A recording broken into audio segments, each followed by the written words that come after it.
Hai semuanya, gimana kabar kalian? Semoga selalu dalam keadaan baik. Jadi welcome back di segmen analisa pagi dan seperti biasa teman-teman di video kali ini kita akan update untuk news dan juga pergerakan dari market khususnya market Bitcoin. Hari ini kita berada di tanggal 2 Oktober 2023 dan dari kalender ekonomi kita akan dapat beberapa news yang mungkin akan memberikan impact terhadap market. So, tetap waspada.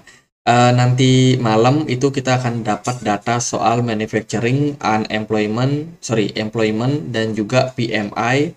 Lalu ada manufacturing prices. Ini akan menunjukkan kepada kita semua seperti apa kondisi daripada manufacture di sana ya. Apakah lagi growth atau lagi defensif. Kalau kita lihat sih dari forecastnya menunjukkan skor di bawah 50 itu menunjukkan perekonomian lagi dalam posisi defensif, teman-teman. Jadi kalian harus berhati-hati karena perekonomian masih belum begitu bagus dan juga confidence untuk saat ini.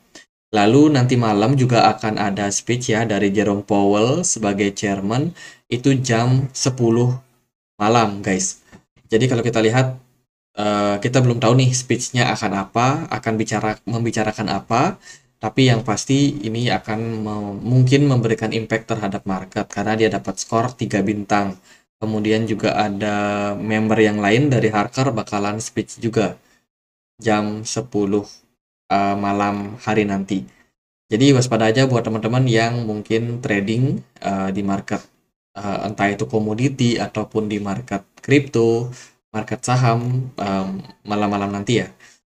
Oke, itu dari beberapa news. Sementara dari berita yang lain, Amerika Serikat akhirnya menunda drama mereka, terutama soal pemerintah Amerika yang bakalan shutdown.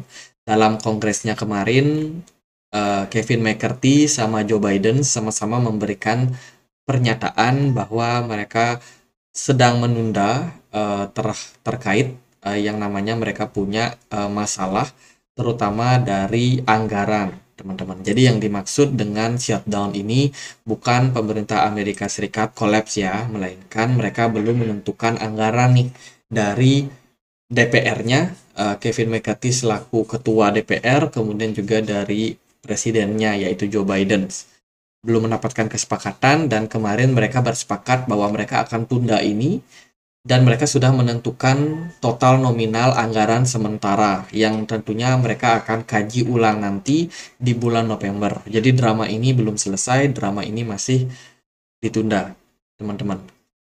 Jadi ini merupakan sesuatu yang masih bisa menjadi peluang dan juga memberikan sentimen terhadap market.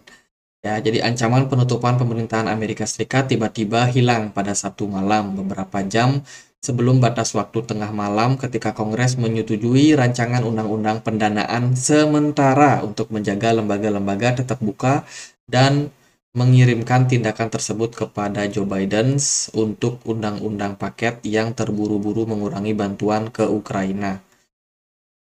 Bla bla bla bla bla. Jadi sekarang total anggaran sementara mereka ada di 16 miliar US dollar ya selama kurang lebih setengah bulan ke depan.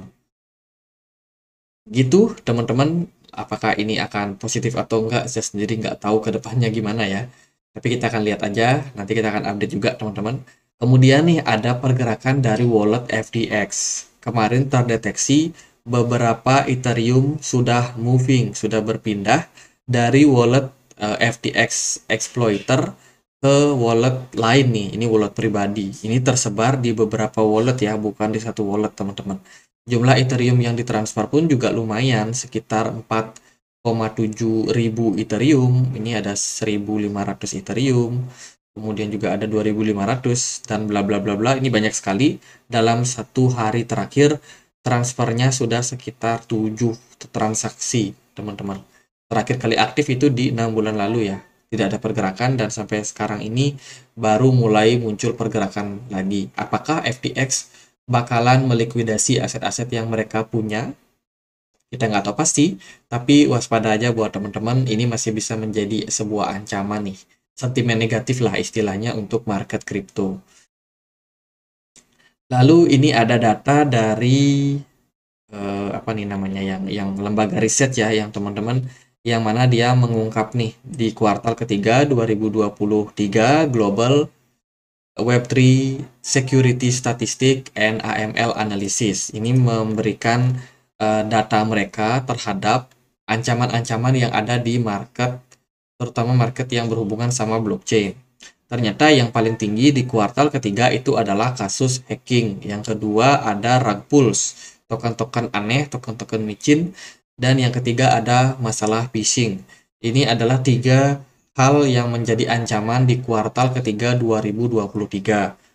Kalau kita lihat dari data ini menunjukkan bahwa ternyata di kuartal ketiga itu paling besar terjadi kasus kejahatan di dunia blockchain dibandingkan dengan yang terjadi di kuartal pertama sama kuartal kedua. Kalau kita lihat dari runtutan hal yang terjadi pada kuartal ketiga 2023 ini, itu dimulai dari Maxim Network yang kecurian sampai 200 juta US dollar. Kemudian juga ada Curve Finance yang kena hack dengan kerugian 73 dolar ya, 73 juta dolar. Kemudian juga ada CoinEx exchange kemarin yang kena hack, juga mengalami kerugian sampai 70 juta US dollar. Terus juga ada Alpapo, ada Stake, ada CoinPaid, ada Fortness, ada Poly Network. Kerugian demi kerugian terus tercatat dan ini rata-rata disebabkan oleh hacker asal Korea Utara bernama Lazarus Group. Dia yang menjadi dalang nih dibalik dengan kasus hacking-hacking beberapa project ini. Wow, hati-hati ya buat teman-teman. Kemudian kalau kita lihat apa sih blockchain yang paling banyak kena hack? Kalau kita lihat dari data ini menunjukkan, sorry kurang jelas ya. Nah ini yang paling tinggi itu kasusnya masih dari Ethereum. Blockchain Ethereum paling banyak diserang dan menyebabkan kerugian sampai 227 juta US dollar. Di posisi kedua itu ada Maxine. Blockchain dari Maxine mengalami kerugian sampai 200 juta. Terus di bawah-bawahnya ada BNB Smart Chain, Bitcoin, Tron, Polygon, dan kawan-kawan. Itu guys, hati-hati. Jadi kendati Ethereum bisa dibilang decentralized, secure, dan skalabilitasnya tinggi, namun itu tidak menjamin sama sekali bahwa Ethereum bakalan aman dari ancaman hacking. Maka dari itu, ya teman-teman yang ada invest di beberapa platform seperti DeFi mungkin atau decentralized exchange, tetap dana kalian tidak akan benar-benar aman di sana. Paling aman ya kalau teman-teman menyimpan aset kalian di yang namanya cold wallet. Itu paling aman. Teman, contohnya ya Ledger, sebuah perangkat penyimpanan dana kalian yang mungkin berupa seperti hard disk atau mungkin berupa flash disk ya teman-teman. Itu bisa banget dipakai buat menyimpan aset kripto kalian, dan harganya sih sekarang aku lihat sekitar 500 ribuan gitu ya, 500 ribu, bahkan ada yang jual murah teman-teman.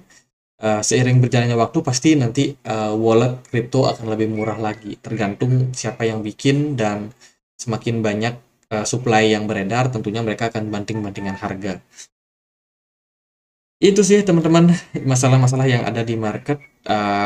Now kita akan sedikit mengulas posisi dari sentimen yang positif. Bitwise baru aja announce bahwa mereka bakalan meluncurkan Ethereum ETF pada 2 Oktober. Ini berita kemarin yang sudah aku spill juga di video kemarin ya. Mungkin teman-teman ada yang ketinggalan.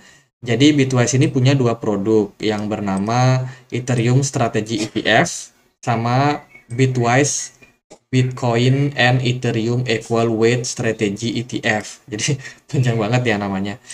Ya itulah teman-teman, intinya mereka akan mulai diperdagangkan di Chicago Mercantile Exchange Ether Futures dan sudah bisa mulai dibeli pada tanggal 2 Oktober 2023. Ini sudah resmi, sudah mendapatkan approval dari SEC teman-teman untuk di launching. Oke, great, sebuah sentimen yang bagus. Kemudian juga ada FunEgg yang ternyata ini sudah mendapatkan approval juga ya teman-teman. Kalau kita perhatikan dari newsnya, memang FunX ini sudah punya rencana nih, mereka bakalan donate sekitar 10% dari profit yang mereka dapat untuk apa nih, Ether Futures Exchange Trade kepada core developer dari Ethereum. Mereka akan donasikan cuan yang mereka dapat dari produk ini kepada developer dari Ethereum, core developer dari Ethereum ya, selama 10 tahun ke depan. Jadi memang mereka sudah resmi, teman-teman, juga sudah aku posting sih beritanya kemarin di komunitas Telegram. Kalau teman-teman ada yang ngikutin yang ini ya, ETF Future FunX pertama kali sudah disetujui, teman-teman. Ini berita dari Republik Rupiah kemarin.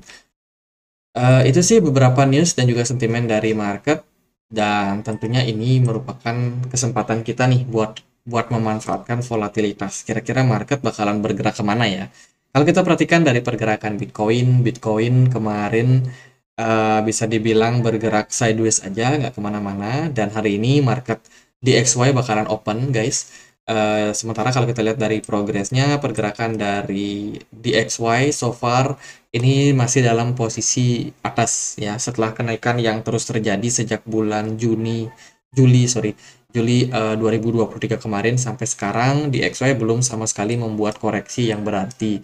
Dan di perdagangan kemarin kita dapat closing dengan bearish engulfing. Tentunya kita expect kalau DXY bakalan turun di bulan Oktober ini.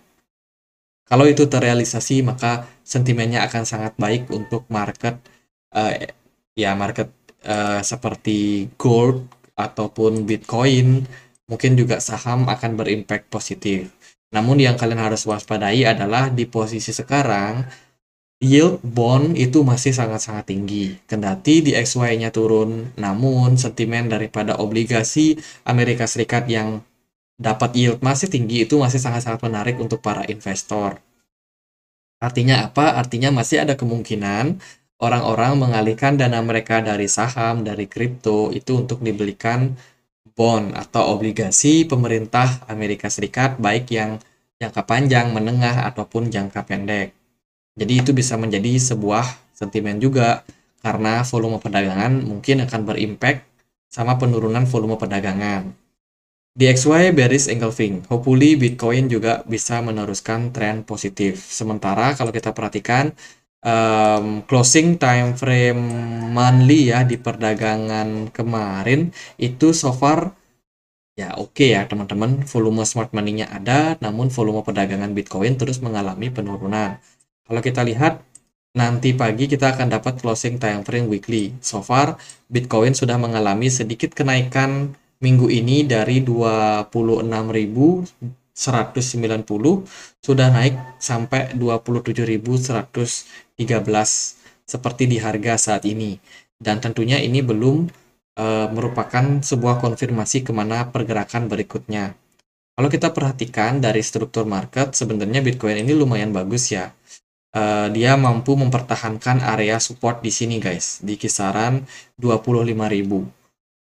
Beberapa investor akan berharap Bitcoin akan kembali running untuk menguat ya teman-teman, mencari wave 3-nya. Kita belum tahu wave 3 resmi bakalan di mana, karena level bottom ini pun juga masih belum begitu memberikan indikasi pembalikan arah. Jadi kalau dari saya sih melihat, jika Bitcoin mampu kembali balik naik sampai 31.700 dolar, itu merupakan sebuah konfirmasi Bitcoin akan masuk ke fase bullishnya kembali. Oke, jadi harus teman-teman note di level 31.700 tersebut. Namun kalau Bitcoin masih belum mampu melampaui area tersebut, menurut saya Bitcoin masih akan tetap bergerak dalam posisi sideways. Sideways-nya tentunya mungkin akan sangat bervariasi, apakah itu sideways-nya seperti ini, atau mungkin juga kenaikannya nggak seberapa dan harganya bakalan masih berpeluang turun. Tapi apapun itu, jangka pendek saya melihat Bitcoin ini bakalan positif di bulan Oktober.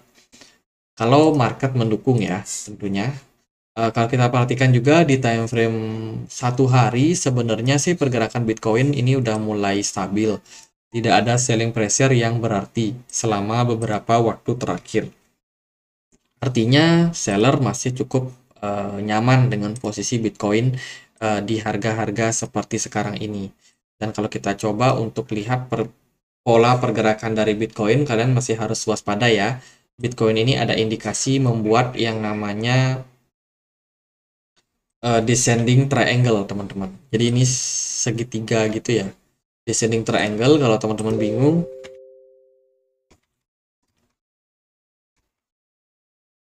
nah ini descending triangle pattern, polanya kayak gini guys.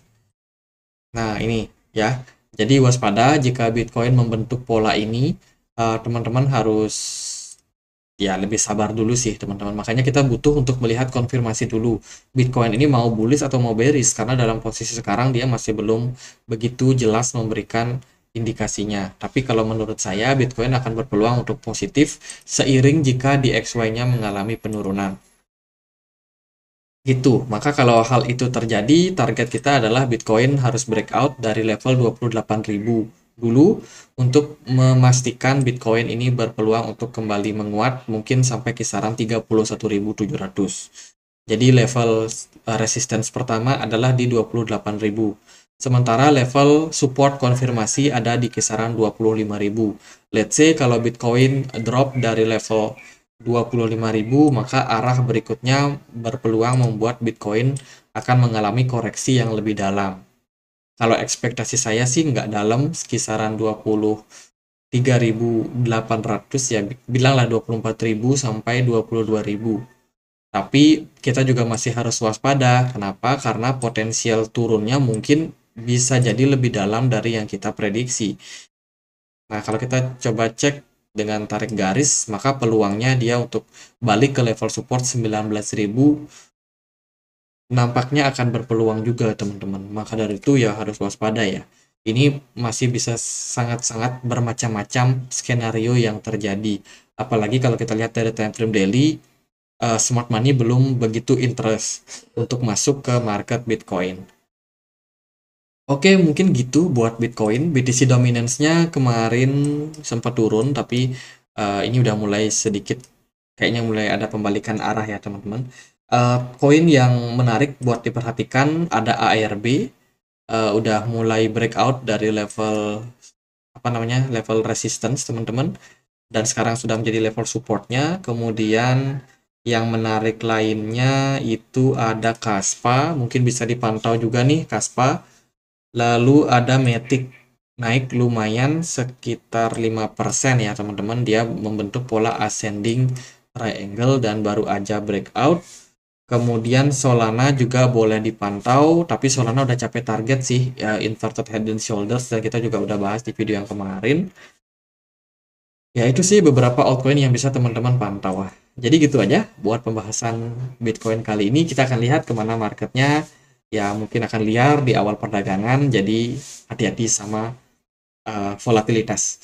Gitu aja teman-teman, semoga bisa bermanfaat, dan akhir kata saya Andre, makasih.